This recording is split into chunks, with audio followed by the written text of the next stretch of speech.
I think change starts at home. And I think very often our politicians are a reflection of us, or we get the politicians we deserve.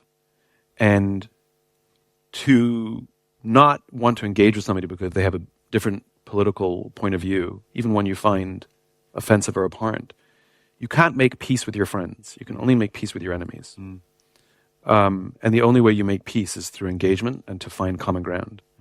And I'll tell you a real life story. So I have a friend, she lives in rural Tennessee, grew up poor.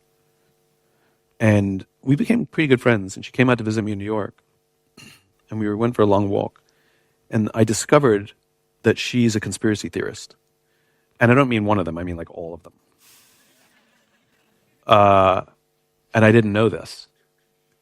And so, do I abandon a friendship because she sees the world so differently than me? And the answer is no. She's a good human being who cares about me and wants me to be my full self, and I want the same for her.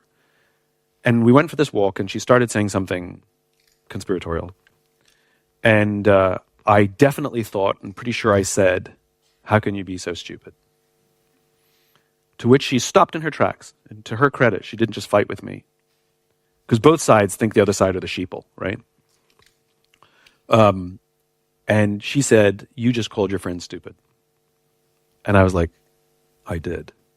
And it really forced both of us, do we abandon this? Or do we work on it? And we made the decision that we were going to work on it. And we weren't going to ignore it. It's not like you have that crazy family member over for Christmas and you all agree not to talk politics. It's not that. We decided that we were going to learn to talk to each other about everything. And we had to learn not to lecture each other. We had to learn to listen to each other. And we went in on everything. During COVID, we talked about masks, we talked about vaccines, we talked about everything. We talked about contrails, or as they like to think, chemtrails.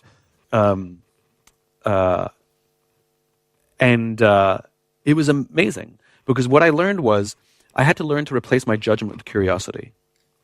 And I had to learn to listen. And even though I thought something was factually wrong, or it was factually wrong, or I didn't agree, I didn't have to interrupt and correct their facts, right? Think of it like your marriage, right? This happened with my ex-girlfriend. It's not the reason we broke up. But I would say, "Hey, I need to talk to you. You did this thing last week 6 times that really upset me." She goes, "I didn't do it 6 times, I did it 4 times. I'm like, it doesn't matter how many times you did it. She goes, "Well, if you're going to fight with me, get your facts right." Well, we do that at work too, by the way. When somebody tells us something, we correct them. And what I had to learn was not to respond to that impulse. Because we're listening for the facts as opposed to trying to understand where they're coming from. And she and I learned to listen to each other. And every time, if you keep saying, "Go on, what else? Tell me more." As a coach, you know this. You can get to a level where they will say something that is true or that you completely agree with. And I could go, "I completely agree with that," or "That's true," or "Let me tell you some evidence of my own to validate your point." And at that point, you become open to everything I had to say. And we could build from there. To this day, we absolutely love each other. We very often disagree with each other. And it affects our opinion about the other 0. And if we think politics are higher than human connection, we have it backwards. Human connection is higher than politics. And if we, the general public, are incapable of reconciling political differences or views of the world with our friends, with our family members, with our neighbors, then we get the politicians we deserve.